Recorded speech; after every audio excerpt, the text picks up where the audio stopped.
The title of Wizard King stands for one thing, the world's strongest mage. But of those with the title of Wizard King, who is the strongest? Starting at the lowest spot on my list is Edward Avalanche. The 20th Wizard King is considered the weakest of all the Wizard Kings in Black Clover because, well, he just doesn't catch a break.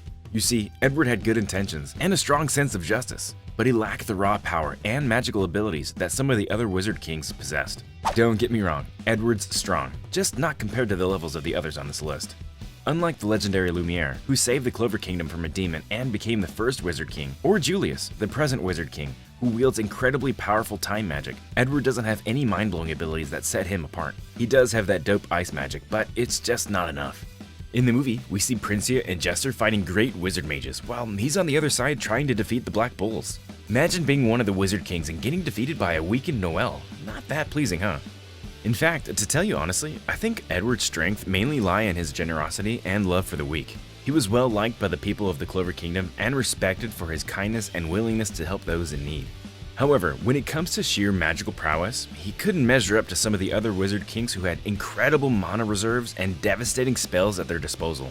Edward's journey to becoming the 20th Wizard King was marked by tragedy and a desire to protect those in need. He witnessed the destruction of his orphanage and the loss of the children he cared for during a war between the Clover Kingdom and the Diamond Kingdom. This event fueled his determination to become stronger and prevent such tragedies from happening again. Despite his popularity among the people, Edward faced opposition from the nobles and criminals, detesting their actions.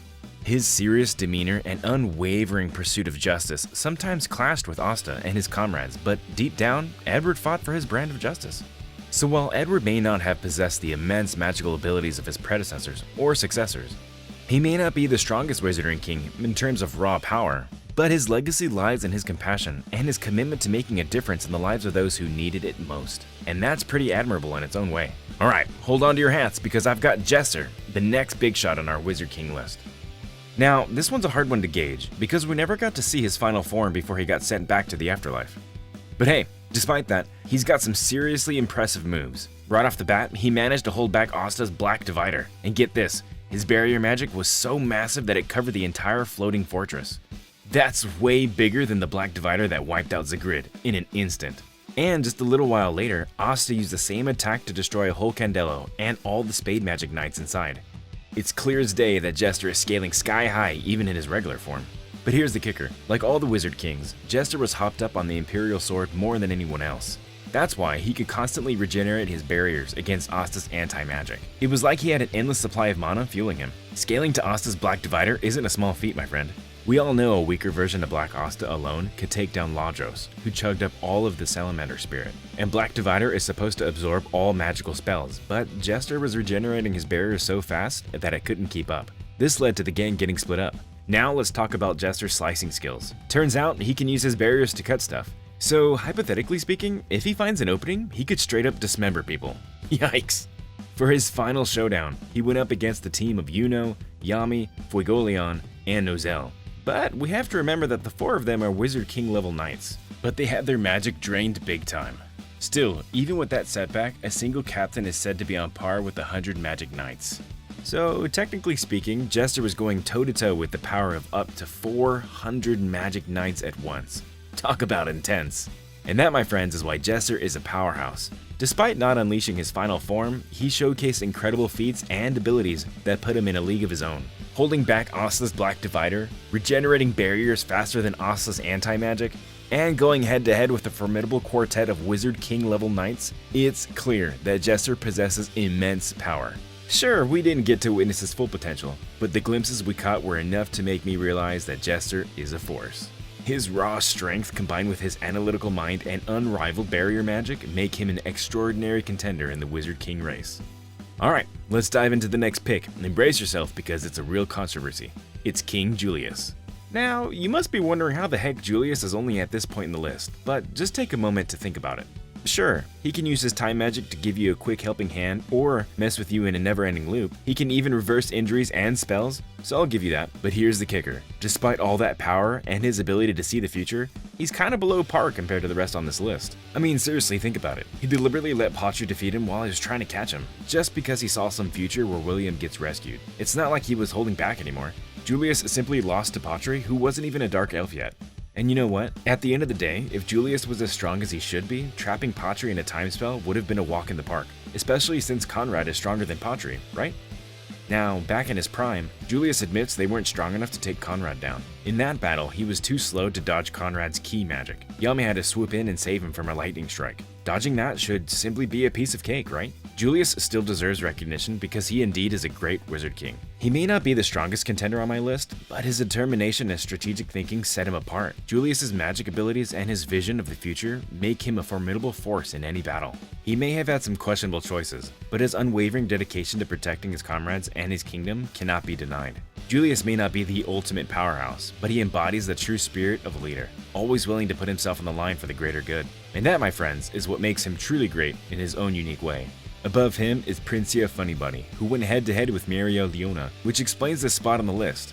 First of all, Princia played a major role in crushing the Diamond Kingdom in the war. She's all business. Even though she comes from a fallen noble family, her broken magic catapulted her to become the Wizard King at a young age. Her Legion magic is the real deal. It allows her to summon and control massive chess soldiers. And it's not just the quantity, it's the shared power among them that makes her magic downright mind-blowing. She's like a one-woman army, equivalent to the strength of 1,000 soldiers. That's like 10 times the power of your average magic knight captain, who's supposed to be on par with 1,000 soldiers.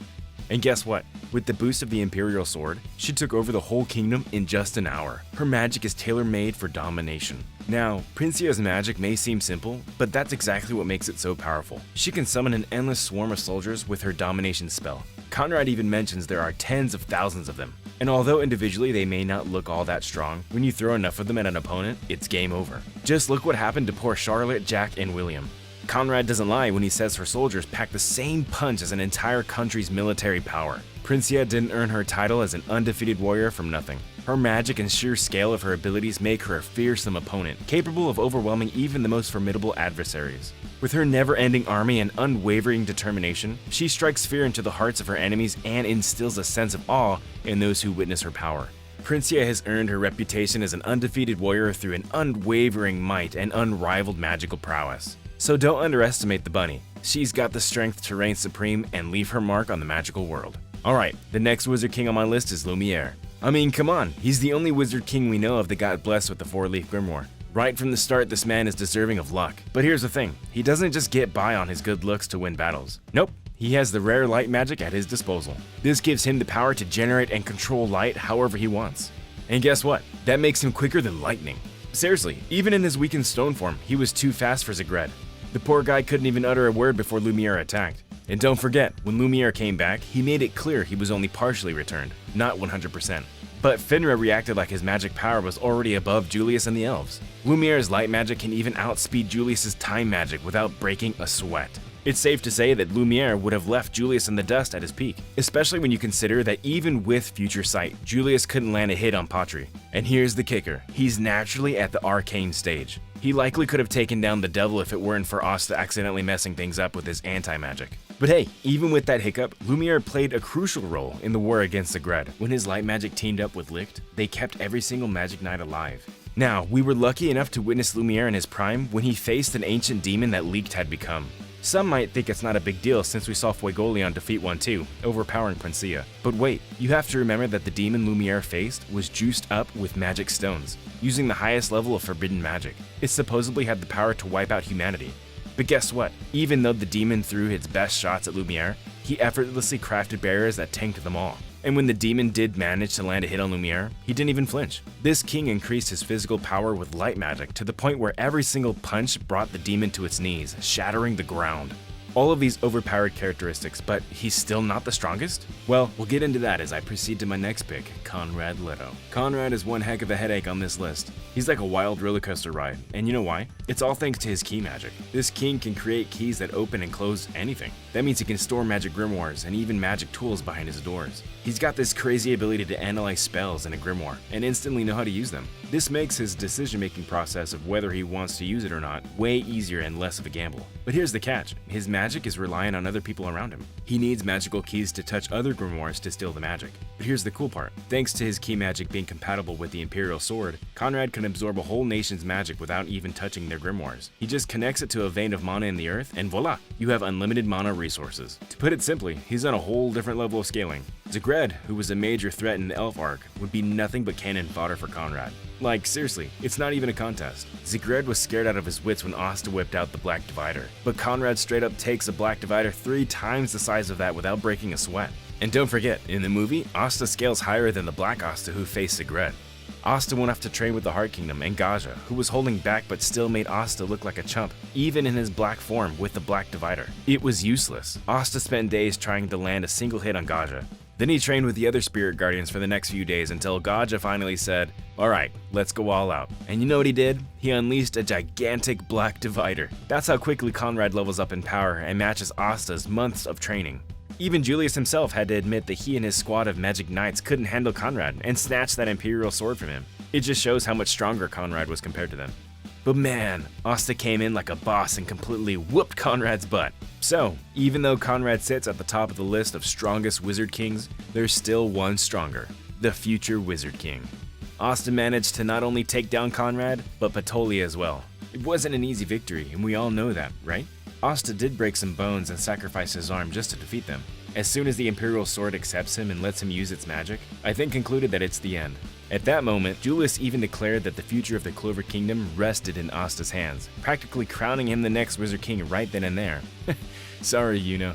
Now, we know Black Asta in this movie was crazy strong, but guess what? We got a whole new look at Asta that we've never seen before. Asta with magic. Even though Asta has sort of tapped into the magic within the Demon Dweller sword before, it's never been on this scale. Asta was blessed with the power of all the previous Wizard Kings, including Conrad, while using the Imperial sword. All the Magic Knights also chipped in their power to the mix. This means we can use some of the characteristics to get an idea of just how powerful this Asta is, on top of his already busted black form. For example, Dorothy harnessed her magic into the sword, and her Glamour World spell alone makes Dorothy's power level almost limitless. She can create her very own universe. Magna even said that Luke's claim of it being endless was impossible. But guess what? Elf Dorothy confirmed that in Glamour World, even the impossible is possible. Talk about mind-blowing. And let's not forget Yami, a Wizard King level captain in his own right. He juiced up the sword with his dark magic, giving Asta access to a compressed version of his Dimension Slash. That spell was so powerful that it shattered Dorothy's Glamour World with ease.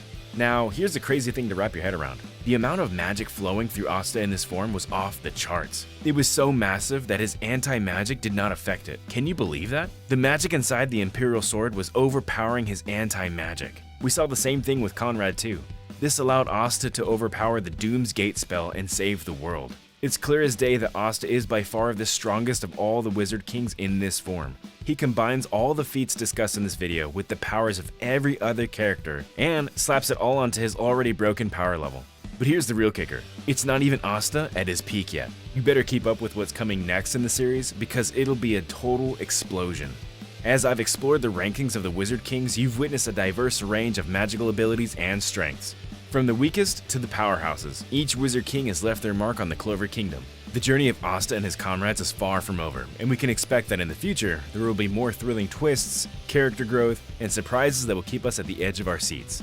The magic of Black Clover is far from fading. It's about to reach new heights with our future Wizard King.